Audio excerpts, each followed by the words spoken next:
Fora da política não há salvação. Um canal e podcast para discutir política. Produzido por mim, o cientista político Cláudio Couto.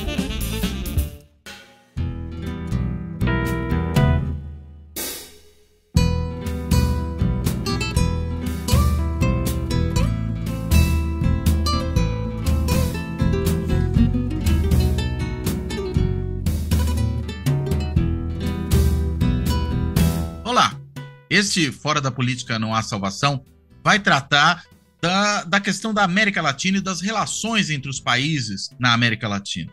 Claro que o ensejo para isso foi o encontro que nós tivemos nessa semana aí que passou entre chefes de Estado e de governo da América Latina.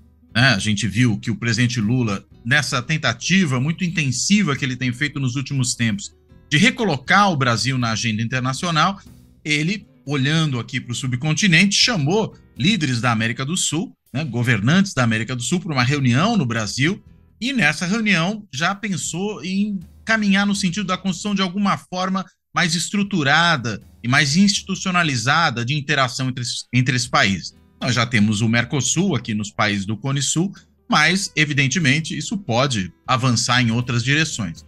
Claro que também causou muito ruído nessa situação a conversa que o presidente Lula teve com o presidente da Venezuela, Nicolás Maduro, e os elogios que ele fez ao regime venezuelano e ao próprio presidente da Venezuela, que acabaram causando estranhamento em muita gente, inclusive em alguns desses chefes de Estado que estiveram aqui, que chegaram a verbalizar publicamente críticas à posição do Lula, caso do Boric, presidente do Chile, e caso também do Lacalle Pou, presidente do Uruguai. Os dois foram muito claros no sentido de dizer que não se pode menosprezar a situação de repressão a opositores, de autoritarismo que hoje prevalece na Venezuela. E isso, claro, deu panos para a manga.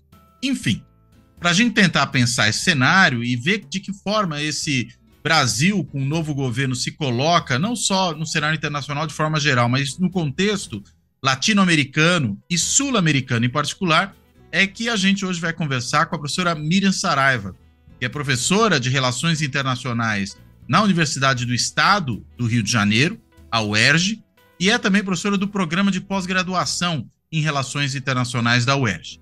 Eu quero, sem maiores delongas, dar as boas-vindas, agradecer a Miriam por ter topado fazer essa conversa e vou perguntar para ela, fazer uma pergunta aí para a gente começar esse papo.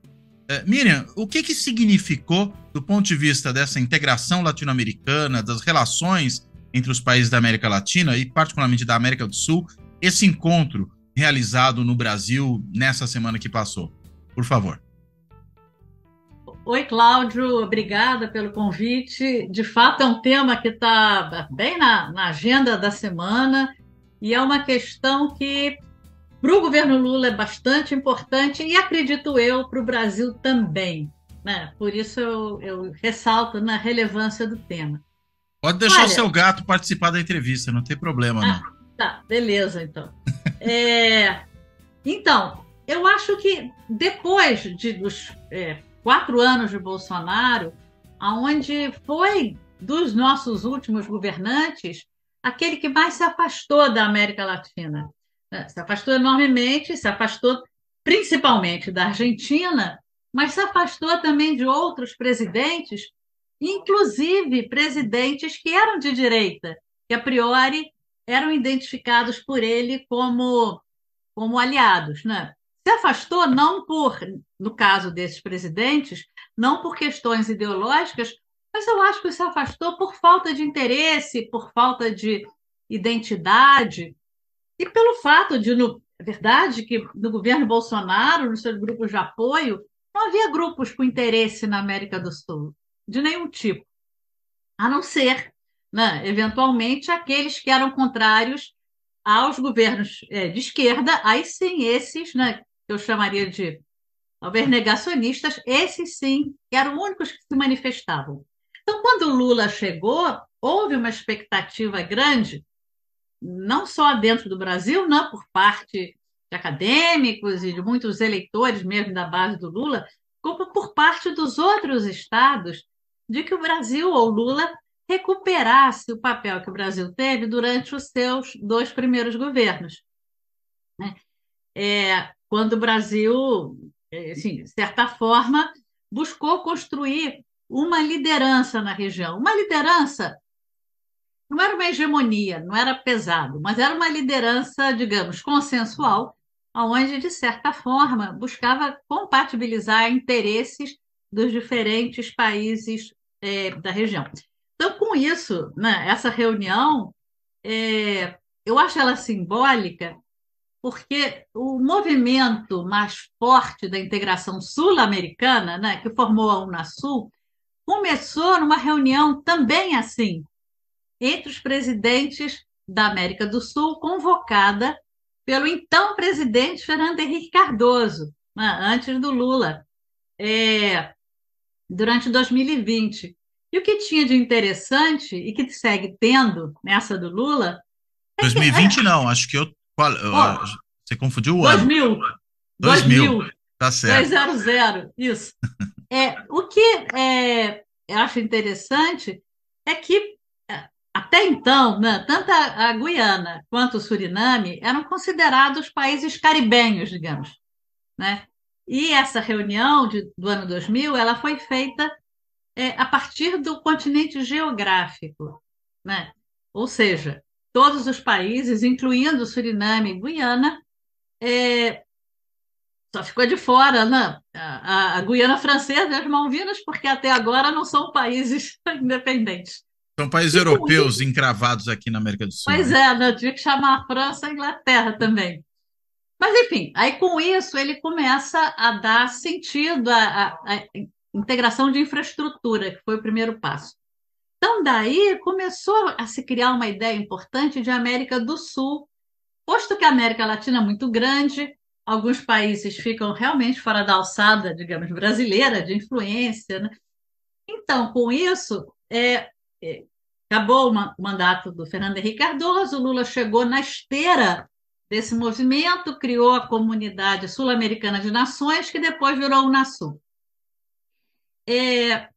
Então, ao ele chamar essa reunião agora, é como se ele reeditasse, tipo, não, de novo, juntamos aqueles da América do Sul e vamos recolocar a questão da gente incentivar a cooperação em diversos níveis e talvez, no futuro, algum processo de integração. Então, acho que, mais ou menos, né, foi o que deu esse destaque para a reunião. E interessante que uma coisa que marcou na primeira reunião como o foco era geográfico, a questão ideológica ou de preferências políticas, que é uma questão que muito atormenta, né, as relações entre os países sul-americanos. Você tem polarizações entre os países, mas também dentro dos países, e isso, enfim, acaba causando uma constante construção, destruição de diferentes iniciativas, como foi a própria Unasul. Então, esse movimento de América do Sul geográfica tentou deixar de fora a questão ideológica. No ano 2000, não havia governos assim necessariamente alinhados. A Onda Rosa ela veio um pouco depois. Mas o que era relevante era resguardar que mais à esquerda, mais à direita, como estivessem, era importante compor, né, a iniciativa. É um pouco, né? Eu sei que é muito complicado a gente pensar na União Europeia, mas é um pouco reeditar, né, a lógica europeia de que, por mais que se mudem governos e se eleja um governo mais à direita, ou se eleja governos mais à esquerda, eles convivem, né? Eles convivem a partir da aceitação consensual da experiência regional, né? Isso é que era a ideia. Assim foi feita a Unasul, né? A Unasul tinha os 12 países sul-americanos, e agora, quando ele chama, ele vem com o mesmo discurso. Ele fala: olha, gente, não é uma questão ideológica, não é uma questão de preferência política. Outra vez, queremos formar um processo de integração, ou pelo menos de cooperação, que é o primeiro passo, né, a nível regional. Então, quer dizer, isso para nós, eu acho, né, brasileiros, aqueles pelo menos que são mais vinculados à América Latina, que têm mais simpatia à América Latina, é uma coisa interessante, né? Porque esse discurso ele rompe essa barreira de a Unasul não servia porque era de esquerda. Aí vamos fazer o ProSul. Não, agora o ProSul não serve porque foi feito pela direita. Então, esse tipo de coisa é muito ruim, né? Assim, em termos de integração. Se você tem temas como principais da Unasul, né? Infraestrutura, é, saúde, né? Que as pessoas lamentaram profundamente quando veio a pandemia, que todo o arquivo de saúde da Unasul tenha sido não foi jogado no lixo, mas foi guardado num armário qualquer que ninguém sabe qual é, né? Foi abandonado. Questões de defesa também eram um tema, digamos, crime organizado, que são temas que, independentemente dos governos, né, de turno, é importante, né, que a região possa atuar de uma forma cooperativa, né, e ajudar uns aos outros, né, creio eu. É um pouco essa a lógica. Bom, com isso, ele pegou uma hora relativamente boa para essas experiências, porque o ProSul, que foi a organização criada pela Colômbia e Chile, né, durante o período de Bolsonaro, enfim, ele era muito pouco institucional, né? Ele não tinha secretaria, ele não tinha arquivo, ele não tinha nenhuma estrutura. Então, sobretudo quando veio a pandemia, ele já não teve muito o que fazer, né? As reuniões que se esperava não aconteceram, e mesmo durante a pandemia, que houve algumas reuniões virtuais, o presidente Bolsonaro não participou. Então, você vê o interesse brasileiro, né, na região onde estava. Então, quer dizer, em função disso, a ideia de você afastar essa barreira, né, política ideológica é importante. E o Lula chegou no momento onde, na América do Sul, de um jeito ou de outro, majoritariamente, os presidentes estão do centro para a esquerda. Você tem o caso do Equador, que não é, você tem o caso do Paraguai, que também não, e o do Uruguai, né? De resto, o Peru é bastante indefinido, mas depois você tem os demais mais à esquerda. Embora é uma esquerda diferente daquela esquerda de antigamente. E a esquerda da Onda Rosa, ela era muito ligada ao Foro de São Paulo, né? Que o Bolsonaro tanto reclamava O ao Olavo de Foro de São Carvalho, né? Pois é, ao Foro de São Paulo. Inclusive, foi através de reflexões do próprio Foro que se saiu o modelo da Unasul, né? Que ele era um pouco diferente do que é o Mercosul, por exemplo. Agora, essas esquerdas não estão mais organizadas em algum lado. Né? São esquerdas, como dizer, muito individuais, né? De acordo cada uma com seu perfil nacional.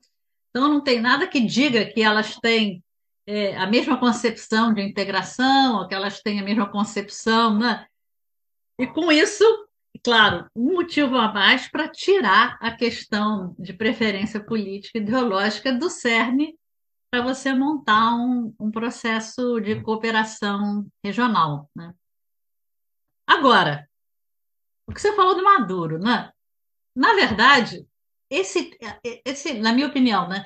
Esse discurso, essa ideia de levar adiante uma experiência de integração, aonde as preferências político-ideológicas não seriam obstáculo para a sua existência, pressupõe que a Venezuela estará dentro, né? Pressupõe que a Venezuela dela faça parte, talvez defendendo-se um pouco do que aconteceu com a Unasul, que foi uma divisão, divergências entre a Venezuela e países que tinham governos de direita eleitos já de 2015 para frente e que travaram, porque a Unasul funcionava a consenso só.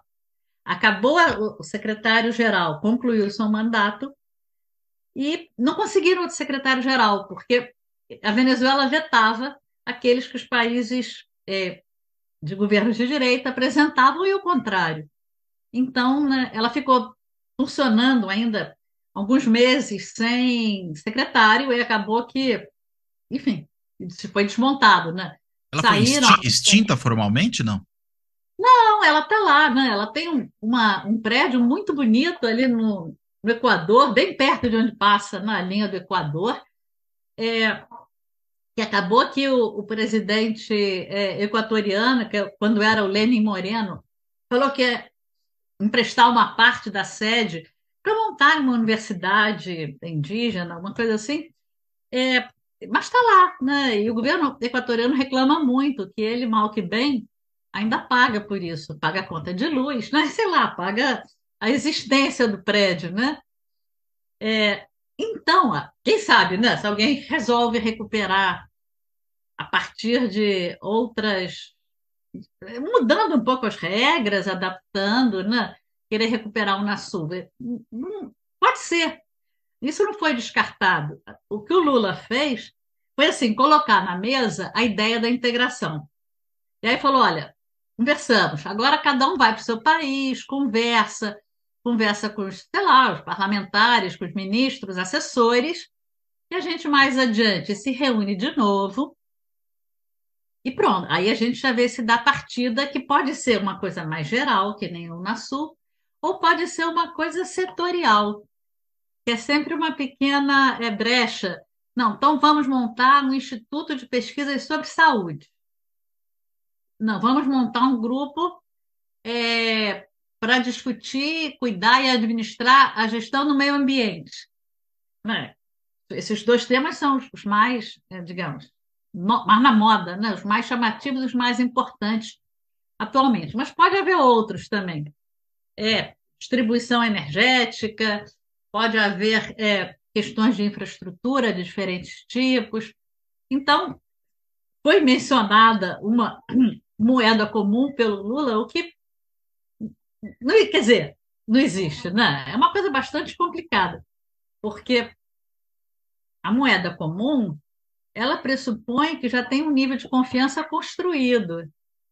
Porque você não pode pegar e um dos membros resolver usar o fato de estar na moeda comum para poder se dar bem em cima dos outros, né? Para, enfim, mexer no câmbio, fazer essas coisas. Você tem que ter uma determinada confiança. E que E seria para só uma isso, moeda para transações comerciais entre os países, né? Mas não seria uma moeda sim, única como o euro, não, né? não, não. Não seria uma nota de um dinheiro que você vai lá e compra café e compra no supermercado, não é isso.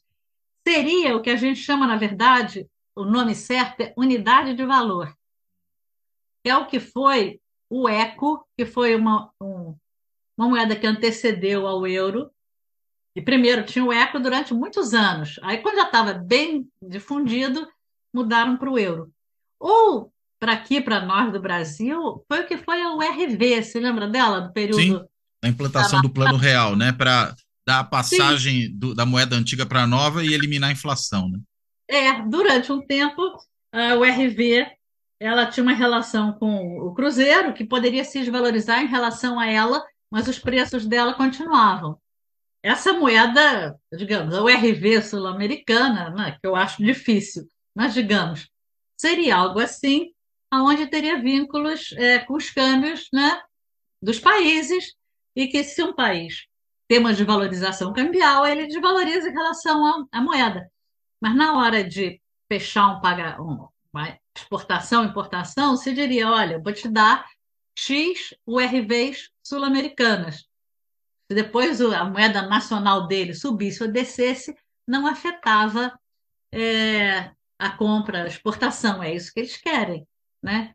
Mas mesmo assim, digo, se não alguém ia ficar muito, digo, se falta confiança, um país pode dizer, ah, não, mas eu desvalorizei o meu e não desvalorizou, ou mais ou menos, pode ficar fazendo pequenos golpes, né? Isso não é aceitável. Claro. Então, Mas ela funcionaria até como um amortecedor, né, dessas variações cambiais muito bruscas, né, que acontecem ao longo do tempo.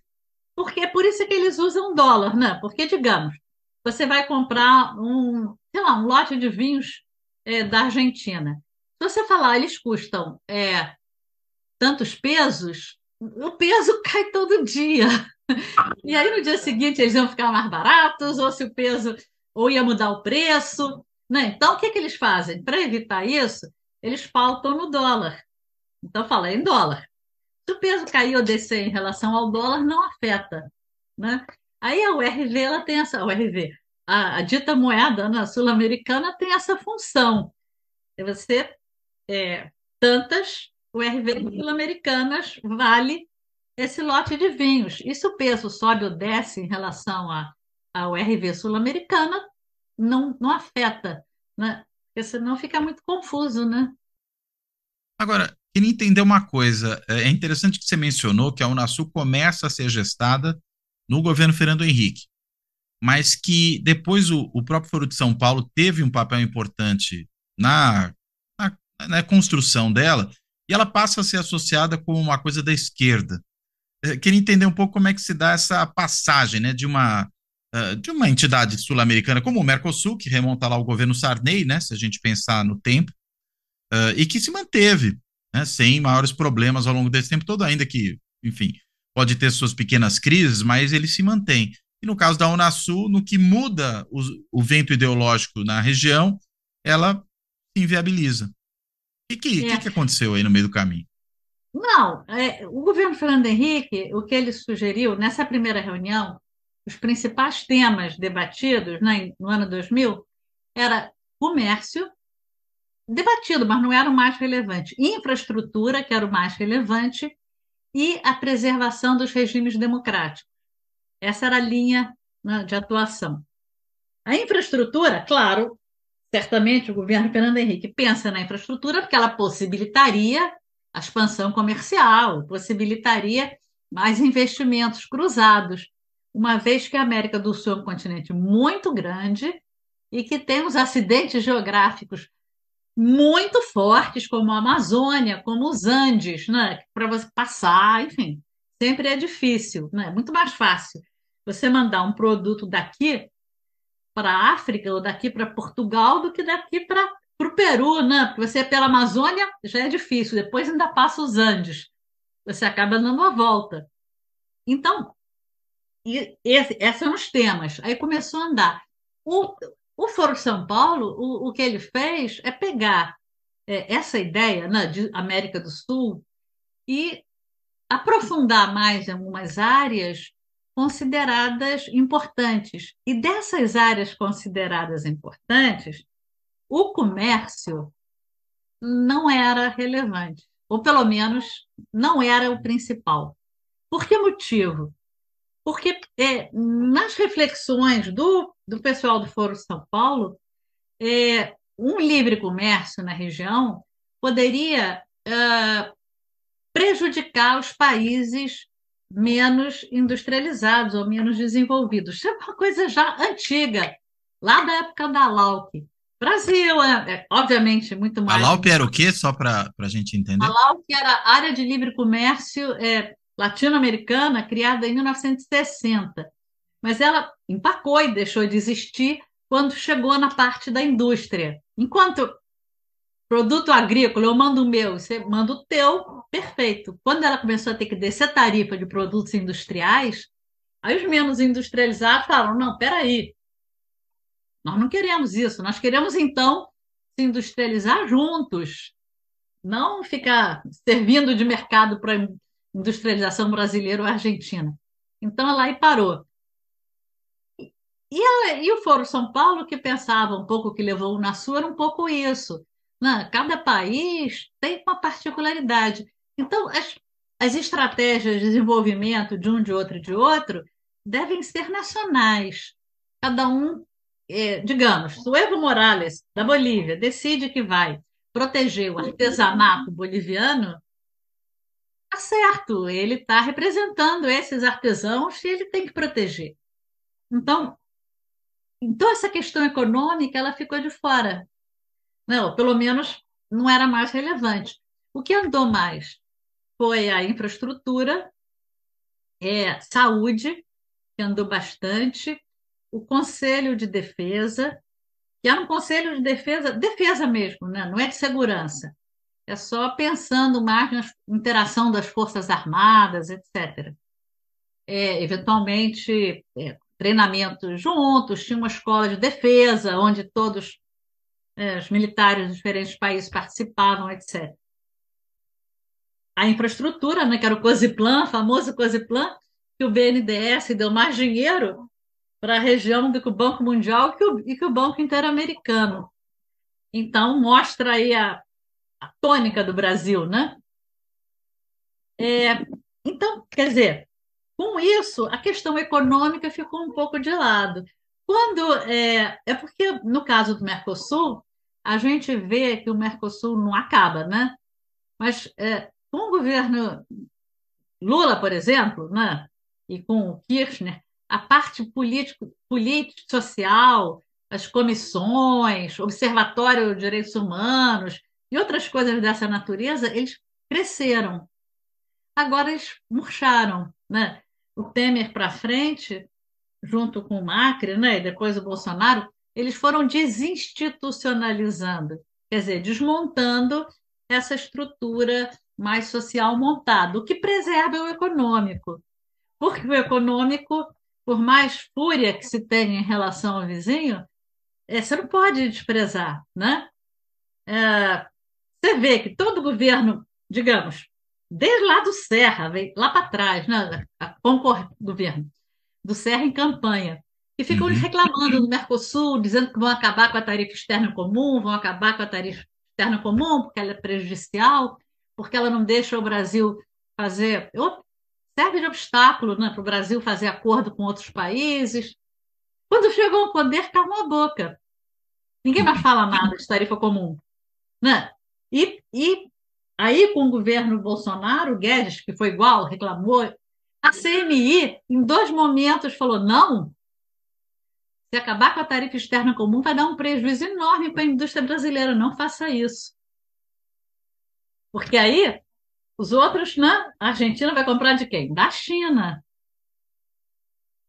O que ainda dá alguma vantagem comparativa para empresas brasileiras é o fato de existir a tarifa externa comum. Então, aí o governo calou a boca. Então, quer dizer, a questão econômica, ela é como se fosse um grude, né? Mesmo que você tenha problemas, não vai querer perder e sempre vai ter algum grupo importante que vai ser prejudicado, né? Como no caso dos industriais brasileiros. A Unasul não tinha isso. Então, quando começaram as divergências, se a gente sai, o que nós perdemos?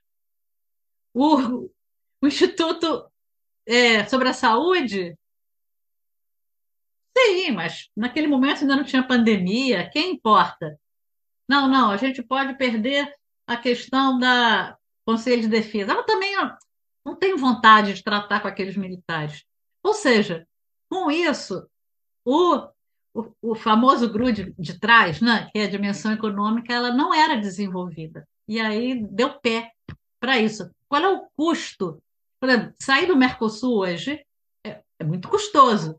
Vai perder a tarifa externa comum, vai perder os mercados, vai perder uma área de livre comércio, embora com alguns problemas. Sair da Unasul, o que se perdia? O direito de você frequentar as reuniões do Instituto de Saúde Sul-Americano? Está Pouco entendendo? lastro, pouco lastro. Lastro. Aí não segurou, né? E o que vem por aí, né, aparentemente, né, que o Lula está falando, é algo também com pouquíssimo lastro. Não porque eu acho que o Brasil não goste, mas é porque não é fácil você começar já com uma coisa mais profunda. Não, vai começar e é uma coisa muito pragmática, né? Aonde dá para avançar? Aonde os países vizinhos estão concordando, estão aceitando? A Unasul, eu falei da infraestrutura do BNDES, isso é dinheiro também, né? Eu acho muito acertado e acho que é uma porcentagem de recursos irrelevante no orçamento brasileiro. O fato de favorecer a infraestrutura sul-americana não prejudica economicamente o Brasil em nada. Ao contrário, abre caminhos e possibilidades que o capital brasileiro venha a se expandir, etc., né? Então, não acho certo aquele que fala, ah, não, mas você sabe que eles vão fazer, né, uma estrada, sei lá onde, fora do Brasil. A estrada, sei lá onde, provavelmente vai passar um caminhão brasileiro depois, levando produtos para esse lugar. Então, eu acho que o Brasil, ao fazer esses investimentos, não se prejudicou em nada. Inclusive, que eram investimentos construídos por empresas brasileiras. Não, o que o BNDES paga tem que ser feito por empresas brasileiras, que é como se fosse É uma exportação, condicionante, né? para exportação de serviço. Na verdade, o BNDES, quem mudou isso foi o governo Fernando Henrique, não foi o Lula. Mudou em 2002 uma regra que o BNDES só podia financiar exportação de produtos, né? E o Fernando Henrique mudou para que o BNDES pudesse também exportar serviços, não, pelo menos financiar a exportação de serviços. Então, o que acontece? Um governo equatoriano, vamos supor que foi um exemplo, resolve construir uma hidrelétrica. Aí ele vai contratar a Odebrecht, ou então Odebrecht, mudou de nome, né? Beleza. Quem paga? O BNDES. Paga a Odebrecht, não, os funcionários, etc, etc. Quando acaba o governo equatoriano vai pagando a dívida direto ao BNDES. Então, você faz essa triangulação, possibilita que a empresa brasileira faça o serviço, porque talvez ela não pudesse receber do governo equatoriano em 20 anos, né? Para fechar o balanço, ela precisa de mais urgência. Então, assim que o BNDES entrava, e que, de certa forma, trazia também benefícios para nós aqui, né? Porque eu digo, ir melhorando as circunstâncias do continente, vai melhorando as condições para o Brasil exportar, investir, eventualmente comprar produtos mais baratos. Não, o Mercosul nos possibilitou tomar vinho gostoso todo fim de semana sem ter que enfiar a mão no bolso, né? Mas enfia, Então, mas não muito, né? sim, é pouquinho. Não, um beckzinho, você tem uns bastante razoáveis. Sim. Então, isso faz parte, né? A integração é boa para nós. É, em diversos sentidos. Vai entrar turismo, vai entrar integração acadêmica, então, são muitos sentidos, né? É, mas, enfim, Agora, isso passa por onde? Pela ressurreição da Unasul ou pela construção de algum outro tipo de estrutura? é que não sei, justamente, pode ser a ressurreição da Unasul, talvez com uma cara um pouco diferente, né? Com algumas reformulações. Você viu que o governo brasileiro, o governo do Bolsonaro, ele denunciou o tratado, saiu da Unasul, né? O governo do Lula já voltou à Unasul. Então, hoje em dia, formalmente, o Brasil é parte da Unasul. Então, com isso, sim, pode, não tem nada que diga que não. Quem achar que a Unasul já está com o nome, digamos, desgastado, aí pode propor uma outra estrutura, ou propor, eu falei, questões só setoriais, com a perspectiva de, sei lá, daqui a 2 anos, ou 3, ou 4, unificar essas iniciativas setoriais numa única estrutura. Então, acho que vai depender muito de como cada país se posiciona, se eles vão aceitar ou não vão aceitar. Eu acho que a Unasul tinha, assim, no mundo, né, tinha um bom nome, mas ela caiu na malha dessa polarização e, e acabaram, né, muitos políticos jogando a culpa na organização, né? É, como se a organização fosse o problema, né? E não. essa polarização ideológica que estava dificultando o convívio dentro da organização. Enfim. E que acaba contaminando até as relações exteriores dos países. O que a gente imagina que é uma coisa que deveria passar um pouco ao largo, né? Dessa questão da polarização ideológica que é mais típica da disputa política interna, né? Deveria. Mas eu acho que tem algumas coisas aqui na América do Sul, América Latina em geral, né, que marcam muito. A primeira coisa que eu acho que é problemática é que é como se faltasse aqui na região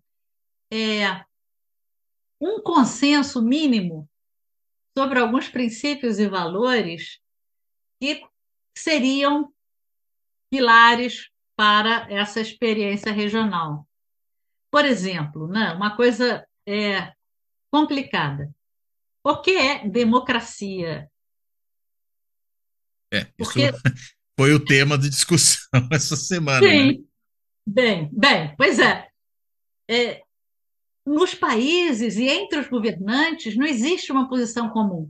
Se você perguntar para um partido, digamos, da atual extrema-direita, ele tem uma concepção diferente do partido da esquerda. O mesmo do E que a o Partido da Democracia, vamos dizer, o Partido de Direita Moderado, né? Sim, eles são diferentes. Não, ter eleição é suficiente para dizer que é democracia? Pô, foi uma pergunta. Não, o Maduro deve achar que sim, mas outros provavelmente acham que não. Então, não tendo esse núcleo duro, né, de princípio, relativo aos direitos humanos, também tem algumas questões aonde você não tem um consenso. Isso fica complicado, porque muda, né? No que muda o governante, muda. Um governante pode dizer, olha, Venezuela tem aí um regime autoritário, mas faz parte da América do Sul. Outro governante pode dizer, não, Venezuela é uma ditadura, e na nossa cláusula a ditadura não entra. Pronto, com isso você já bagunçou. Assim, você vê, a União Europeia ela tem um monstrinho dentro dela também, que mostra a dificuldade de lidar com essas coisas, que é a Hungria, né? A Hungria é um governo autoritário e alguém, se quiser, poderia chamá-lo de ditadura ou algo proto-ditadura ou qualquer coisa assim. E a A Polônia União, caminhando nessa direção, né? sim, e a Polônia já em meio caminho andado. E a União Europeia tenta, às vezes tenta cortar fundos, tenta fazer coisas, né, para desmontar isso. Aí tem eleição na Hungria e ele ganha de novo. Mas o que você vai dizer? Quer dizer, vai ter que dizer, não, mas na verdade essa eleição ela é irregular porque o partido de oposição não teve acesso aos meios de comunicação. Claro, é diferente. Claro que ele tem muitos, a gente já viu aqui no Brasil como é que funciona, muitos microgolpes e instrumentos para se manter ali, mas o que foi votado foi. E isso é uma dor de cabeça, né, para os europeus. Ah, enfim, e no nosso caso, né, na Europa, isso aconteceu quando já estava instituído, já estava consolidado. Então, é uma dor de cabeça, mas não desmonta a União Europeia. Mas isso, para nós ainda, e sistemas mais frágeis, com pouca institucionalidade, aí não segura, né? Eu acho que essa questão é um dos elementos agravantes. O outro, eu acho que é o peso do Brasil, que pode ser muito bom ou pode ser muito ruim, né? O Brasil é grande, né? Ele tem um PIB muito maior que os outros, não é o maior PIB per capita, Sim. então isso é outra coisa que é complexa, que é como é que você vai financiar o crescimento econômico de um país, a Argentina, que não tem o PIB per capita maior que o nosso. Você deveria pedir o contrário, quem sabe?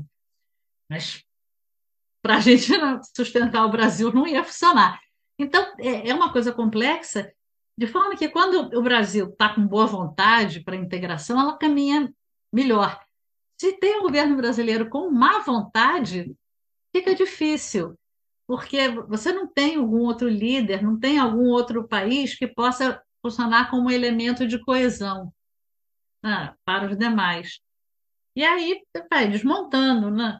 É outra coisa que eu acho que é complicada. E por fim, também, essa questão econômica, o Brasil é um país notadamente mais industrializado que os outros.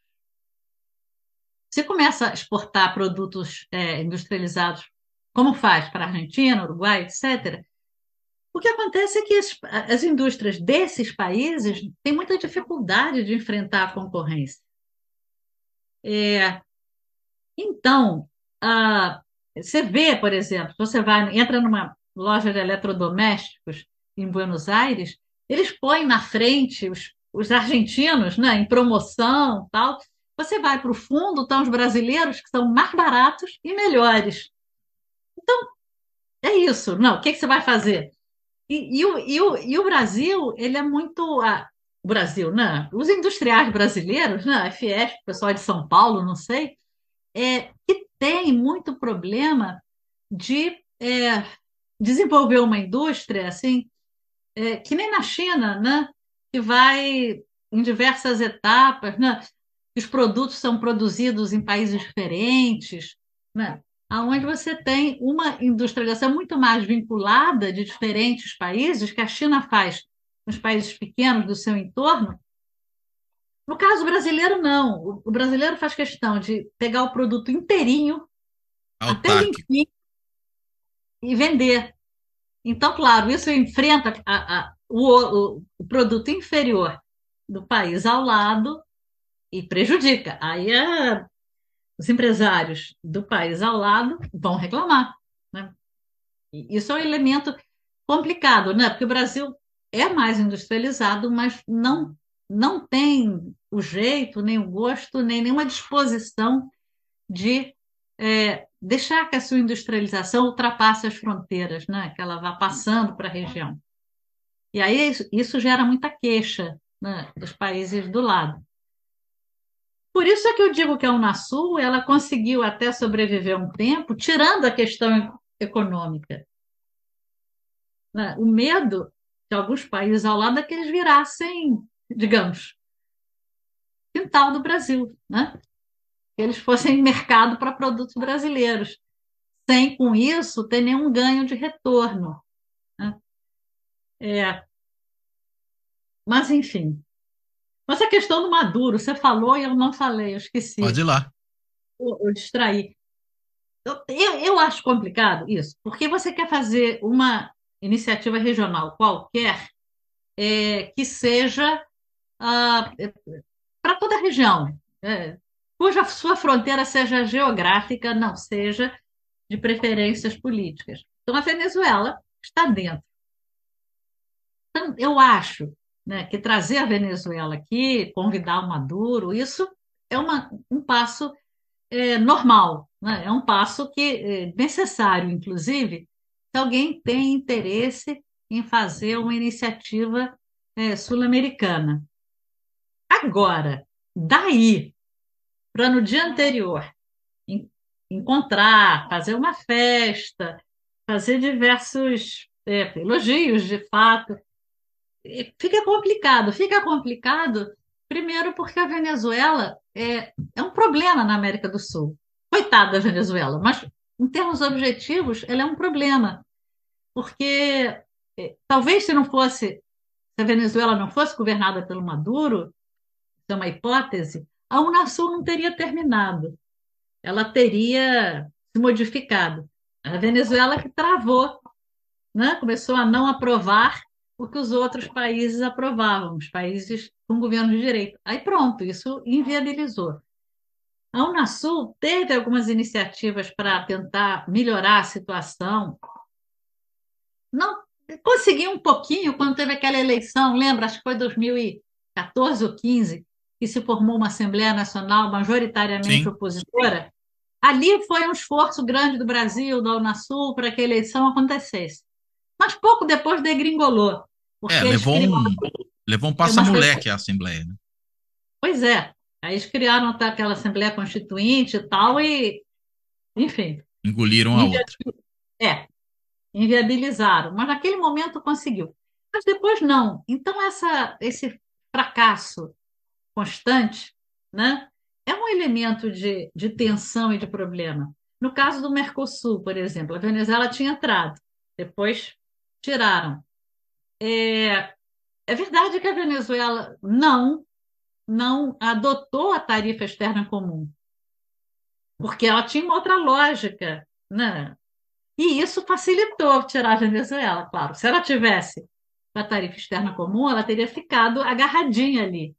Mas como ela não estava, mas por que não estava? Você entrou no Mercosul, por que você não quer a tarifa do bloco? Então, esses são problemas recorrentes que a Venezuela traz, né? Mas, enfim, não importa, né? Tem que trazer para dentro do bloco e, quem sabe, é difícil, mas quem sabe contribuir o mínimo possível para melhorar a situação lá dentro, né? Mas receber no dia anterior causa dois problemas, né? Um, dentro do governo do Lula, né, que é um problema interno, setores, digamos, se supõe-se que é uma frente ampla, digamos assim, setores mais à direita do seu governo, mais ao centro, podem reclamar e se queixar, né? Isso é um problema. Mas o outro problema é que os países que vieram para a reunião, os presidentes, se sentem, como dizer, colocados em segundo plano, né? Digamos que o pai chama a sua família por um almoço, mas um dos filhos ele convida para chegar de manhã, dá um ótimo café da manhã, dá um presente. Os outros chegam na hora do almoço e falam, pô, por que o fulano e não eu? Né? Então, esse tipo de coisa não é bom, né? Não é inteligente, não é bom. Eu não gosto de falar mal de governante, mas não acho que não foi uma coisa acertada. Foi um passo errado, né? E gerou duplamente, né? Tanto fato da Venezuela ser um regime autoritário, ou bem ditatorial, ou bem, mas que ninguém considera, pelo menos aqui na região, nos demais governantes, não tem nenhum que considere um bom governo. Alguns consideram pouco ruim, outros muito ruim, mas bom não. Então, quer dizer, em função disso, já era complicado recebê-lo. Mas se ele tivesse recebido o Maduro um mês depois e feito a mesma festa, provavelmente ninguém ia falar nada, né? Mas justo em cima e no dia anterior, Quer dizer, foi aí tratado como convidado de gala, né? Em comparação aos isso, demais. claro, aí os demais reagiram, né? Os demais, alguns mais diretamente, né? Outros que têm uma relação melhor com a Venezuela moderaram, mas deram aí um range-dentes, né? Até o presidente argentino, o Alberto Fernandes, deu um pequeno range-dentes. Bom, mas como seja, o regime venezuelano, a gente tem que tentar mudar, porque e que vai fazer, né? Não creio, não acho que não foi certo. Mas, enfim, eu Quer dizer, também acho. pelo que você está colocando, é um erro estratégico, né? Talvez até para a própria aceitação da Venezuela no grupo, eu fico imaginando, né? É ruim para dentro e é ruim para fora, né? Não é bom para ninguém, na verdade. Ou é bom, talvez, para um pequeno grupo interno que eu não tenho identificado, ou talvez seja bom para algum país externo, mas certamente não é nenhum sul-americano. Então, a própria Colômbia, ela reatou relações com a Venezuela, que não tinha, né? Mas relações comerciais, né? Foi assim, de uma forma mais moderada, e os colombianos aceitaram, não teve problema nenhum. Mas não foi fazer essa onda. Então, eu acho que foi errado. Mas, enfim, eu imagino que essas coisas erradas, elas devem acontecer às vezes, né? Não foi a primeira pisada na bola do governo no que diz respeito à sua política externa. Teve Mas, a história enfim, da Ucrânia, né, também. sim, teve outras pisadas. Mas, enfim, eu acho que, assim, comparativo com os governos que vieram antes, está bem melhor, né? Porque uma coisa é dar uma pisada na bola ao tentar reunir a América do Sul. Outra coisa é fechar os olhos e virar as costas para a América do Sul, né? São duas coisas bastante diferentes. Então, acho que a essa altura a gente deve rezar para que isso não aconteça de novo, ou fazer críticas para ver se entra nos ouvidos, né, do presidente, e ele não faz mais dessas, e tocar para frente, apoiar as iniciativas dele nesse sentido, né? Eu acho que é o mais acertado, pelo menos assim, para nós acadêmicos, não, o que a gente pode fazer. Agora, que papel tem nesse processo, né, de integração desses países os blocos regionais que já estão estabelecidos aqui, né? Por exemplo, Mercosul, Comunidade Andina, eles podem, de alguma forma, digamos, funcionar como indutores dessa aliança maior ou, ao contrário, né, eles acabam criando uma reserva, vamos dizer, vou chamar assim dessa maneira, uma reserva de mercado, né, internamente, e aí acaba bloqueando essa aproximação. Olha, eles criam uma reserva de mercado, de novo, vamos voltar à Unasul, no campo econômico, porque mesmo que o Mercosul, os outros países da Unasul são associados, né, da América do Sul, mas não são membros plenos. Quer dizer que eles vão a algumas reuniões de cunho político, mas eles não partilham a tarifa externa comum. Porque o Mercosul ele está no estágio algo mais avançado, né, do que uma área de livre comércio. Para formar uma área de livre comércio entre todos, já é confuso. Imagina uma tarifa externa comum. Porque a tarifa externa, ela mexe muito com essas questões, por exemplo, industrializados. Você colocar uma tarifa comum para produtos industrializados externa alta, você está garantindo o mercado para o Brasil. Os outros vão querer isso? Ou vão preferir um produto chinês que é mais barato? Então, quer dizer, é uma coisa mais complicada. Então, o que acaba acontecendo é uma reserva de mercado no econômico. E a saída, de novo, é o que fizeram com a Unasul. A Unasul ela tinha países no Mercosul, países, Comunidade Andina, que hoje em dia está horrível, né? Porque, enfim, ela se desmantelou com a formação da Aliança do Pacífico, depois países da Aliança do Pacífico, sendo que o México é parte da aliança, mas não é parte da Unasul. Então, as questões econômicas, como elas já estão mais estruturadas, calculo eu que eles se avançam com o processo de cooperação ou integração regional, será no campo não econômico. O econômico irá depois, se os anteriores funcionarem. Essa é a minha opinião. Mas eles tentaram, em algum momento, né, sobretudo o governo Temer com o governo Macri, se aproximar da Aliança do Pacífico. Né?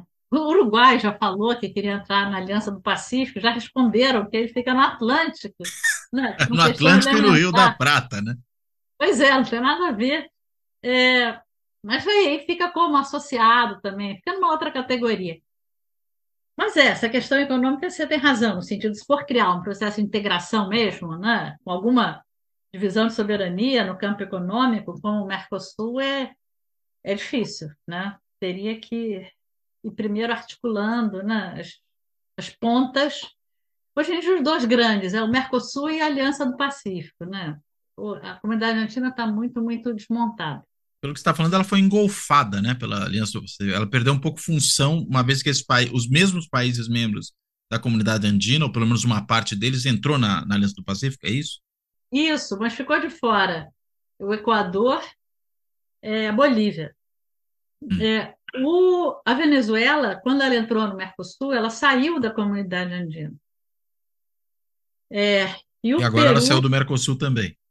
sim, ela foi saída, na verdade, Foi do saída, Mercosul é. também. E tem o Peru e a Colômbia, além do México e do Chile. Não, o Chile que não pertence a outros grupos, e o México está lá na América do Norte, né? Sim. Um grupo junto com o Canadá e Estados Unidos. Então, de fato, tem muitos acadêmicos que falam que a integração, os processos, o regionalismo em termos gerais, né? Que pega diferentes tipos de cooperação, integração e governança na América do Sul, é uma coisa, eles chamam de espaguete bolo, que diz que é uma coisa totalmente caótica, que entra outro. Tem países, né?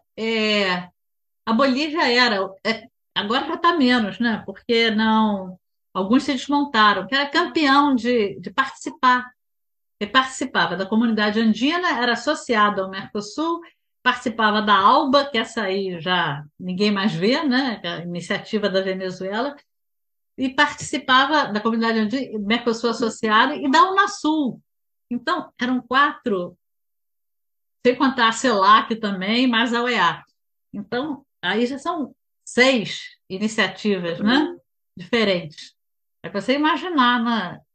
A quem a Bolívia é solidária em primeiro lugar. Qual dessas organizações? Né? Já a Unasul vê uma coisa, e a OEA vê outra.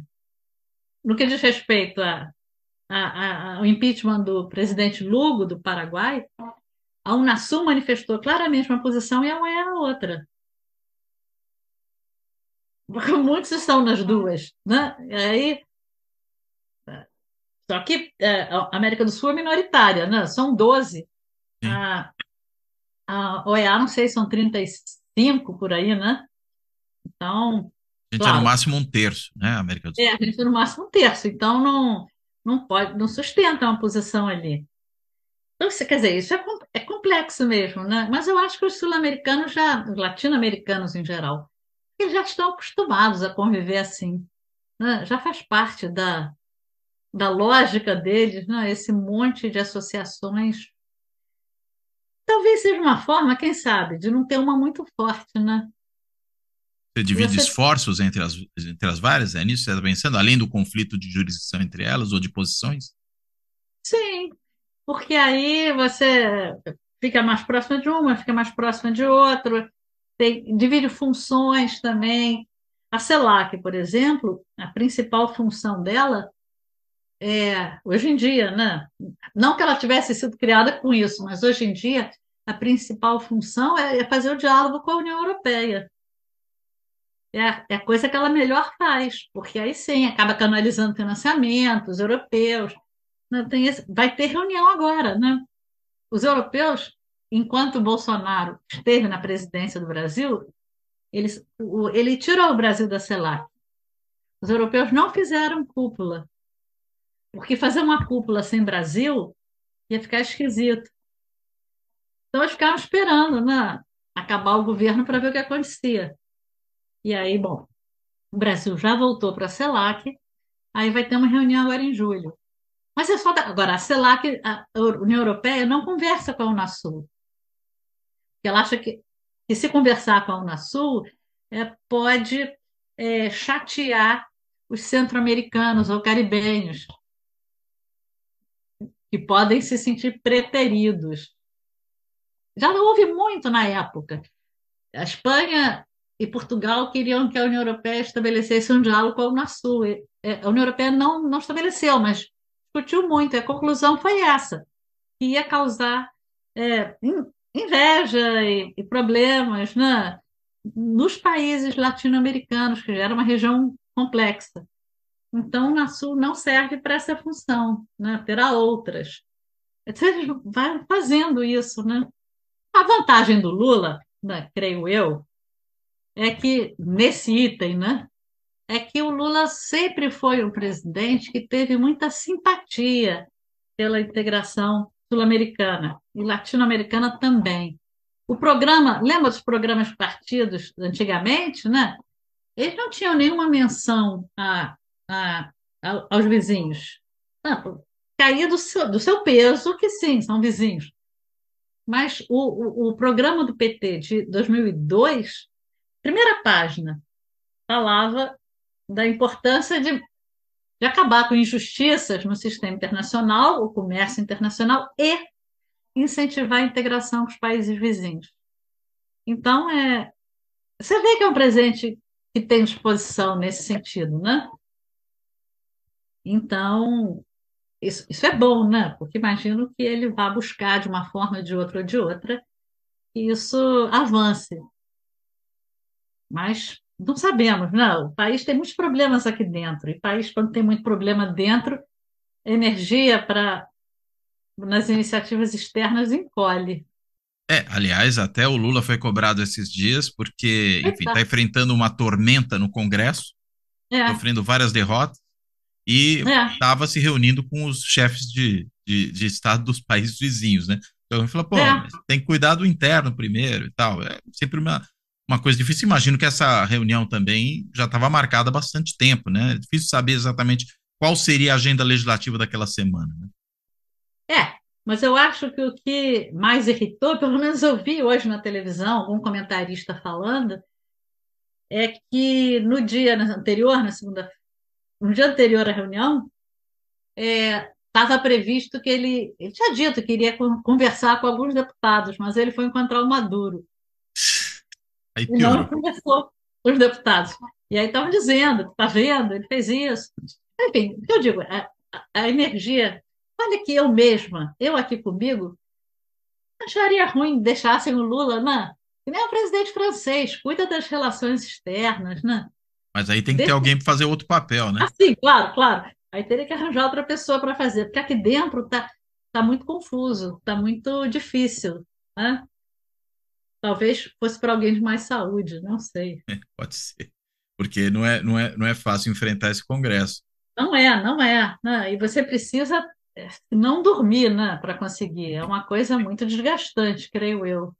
Agora, essa coisa disfuncional que você mencionou da Venezuela na região, tem a Hum. ver só com a questão, vamos dizer, dos posicionamentos que ela eventualmente assume lá fora, ou o fato dela ter um regime que vem produzindo tantas condenações fora dali, que é um regime autoritário, isso é que também determina ou é um pouco das duas coisas, para entender Não, esse papel específico? não, o que determina mais é ter um regime autoritário, né? E o regime autoritário, primeiro, é um regime que os demais não aceitam. Ou se aceitam, aceitam a contragosto, Ou né? tentam camuflar, né, como o Lula fez agora. Sim, o Lula até fez, mas você viu o que aconteceu. Então, é um Levou regime que é pancada a todo lado. problemático, que as pessoas, que os outros governantes não têm simpatia, não querem interagir. Depois, é um regime que tem problemas com países externos à região, ou Uhum. seja, com os Estados Unidos, com a União Europeia. Então, por exemplo, quando a Venezuela estava no Mercosul, não havia nenhuma possibilidade desse acordo Mercosul-União Europeia ser assinado, porque a União Europeia não ia querer assinar um acordo com a Venezuela. Uhum. Então, por definição, já estando ali, né, o diálogo político Mercosul-União Europeia ficou muito atravancado enquanto a Venezuela lá esteve, porque os europeus fazem críticas, etc., etc. E com os Estados Unidos é a mesma coisa. Você tem problemas com os Estados Unidos, tem punições, eventualmente bloqueios. Né? Isso cria, não, um desconforto. Você tem a imigração de lá, né? O Brasil, Refugiados? sim, o Brasil recebeu muito pouco. E olha como é que a gente já está, né, descabelando para ver o que fazer. Os países, digamos, de língua espanhola receberam muito mais. O Chile, né, o Boric, quando ele reclamou, ele falou: olha, tem muitos trilhares de refugiados no Chile e que cobram no meu governo uma posição em relação à Venezuela. Aqui vocês têm pouquinhos, lá no Roraima, mas E não ainda é em o caso. termos proporcionais, dada a população do país, é ainda menos, né? Sim, ele fica meio desaparecido, não, não conta, né? É um objeto de estudo, a gente vê se o Brasil é um bom receptor de imigrantes, mas não teve impacto na sociedade. Eles foram muito para o Equador. O Equador é um país pequeno, né? Mas que tem fronteira, vamos dizer, Nem mais tem. acessível, né? O Equador não?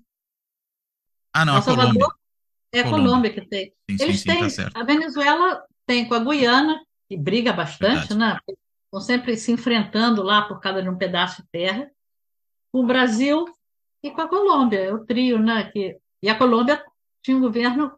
Bom, o Brasil também tinha. Não, um governo não aceitava, não tinha nem relações diplomáticas. Aliás, nós também não. Então, sei lá como que eles foram parar no Equador, não passaram por dentro da Colômbia, talvez, ou por dentro do Brasil, ou foram de barco, mas o fato é que foram muitos para esses países. Então, esses governantes são cobrados, né? É, é difícil ter um governo, ah, como é que eu vou dizer? que tem com a própria sociedade uma relação tão difícil. E se ele fosse um governo estranho a nós, mas que tivesse com a sociedade dele uma relação boa, né? Ou seja, provavelmente não seria autoritário, mas digamos que ele tivesse, não, um governo diferente, que tem um governante que fica 20 anos, mas que funcionasse bem, talvez fosse mais palatável. Mas é um Se governo fosse que, a Hungria, digamos assim, só para fazer a comparação. talvez, a Hungria, a sociedade húngara se relaciona melhor com o seu dirigente. Aqui a gente vê a região, né? Vê muito sofrimento, muitos problemas lá na Venezuela decorrentes do regime político. E aí, bom, é muito difícil, né, fechar o olho e falar, não sei, não vi, não quero. O que a gente não sabe o que fazer, existe muita divergência, é como fazê-lo.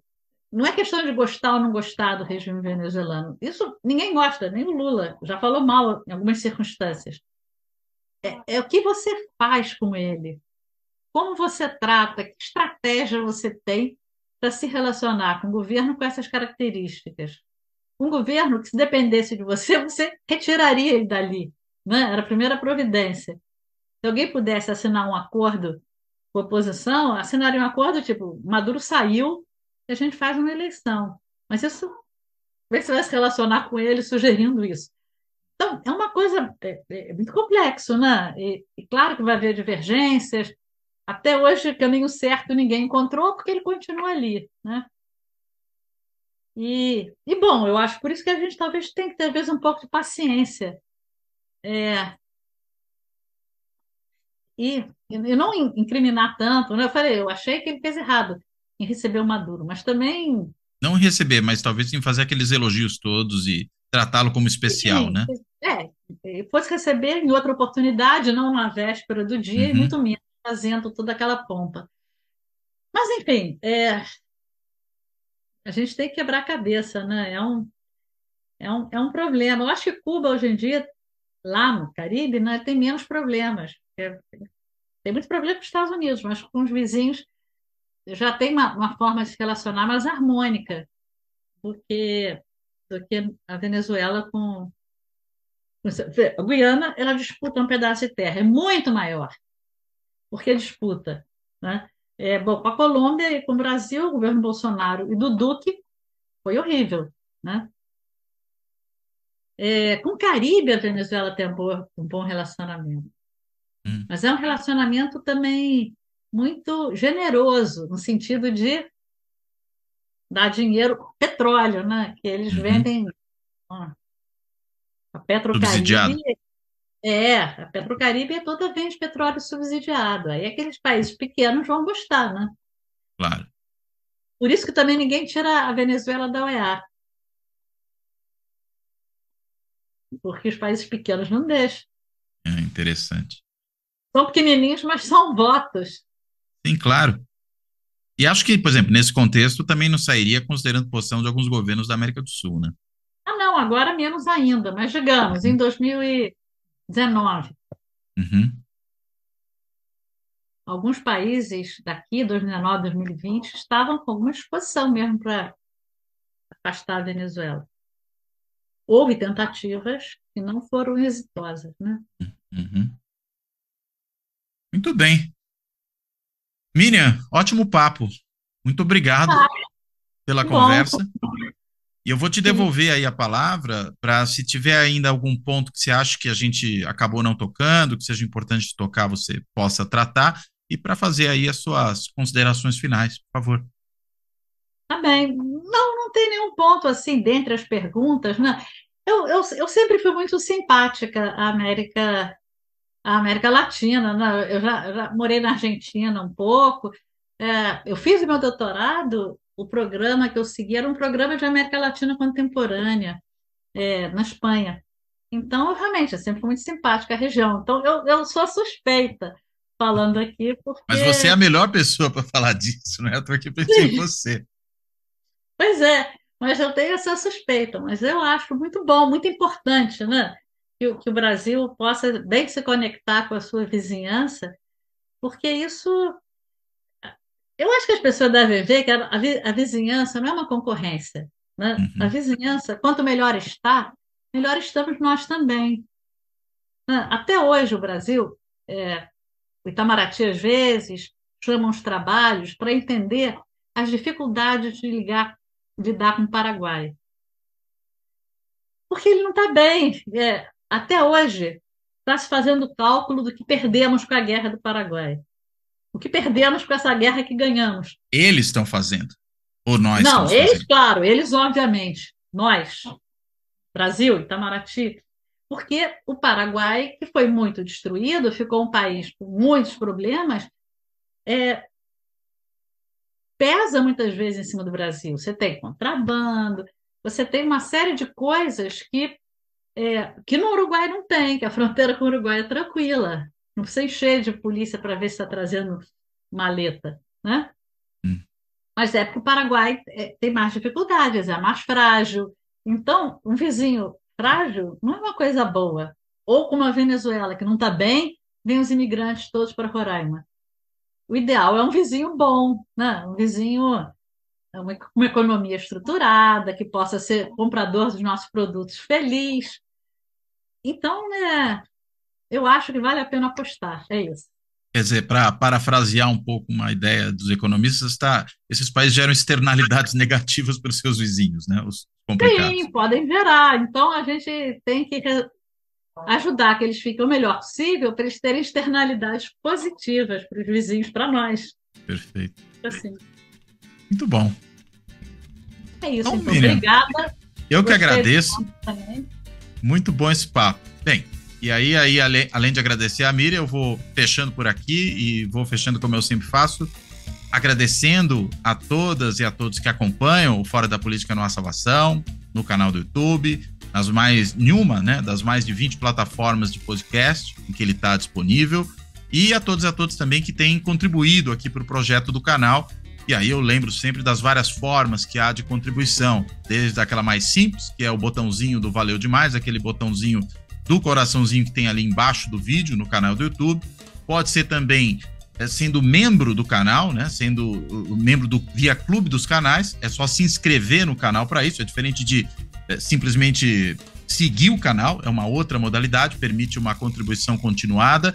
Parecido tem no site de financiamento coletivo benfeitoria.com a possibilidade de fazer uma assinatura simbólica do canal e, finalmente, até para quem preferir, fazer diretamente um Pix para o canal, e a chave Pix do Fora da Política Não Há Salvação é também o e-mail de contato do canal, que é contato@foradapolítica-não-há-salvação.info. Eu vou repetir, contato@foradapolítica-não-há-salvação.info. Bem, então, de tudo isso, agradeço novamente a Miriam, me despeço de todo mundo. Até a próxima.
Fora da política não há salvação. Um canal e podcast para discutir política. Produzido por mim, o cientista político Cláudio Couto.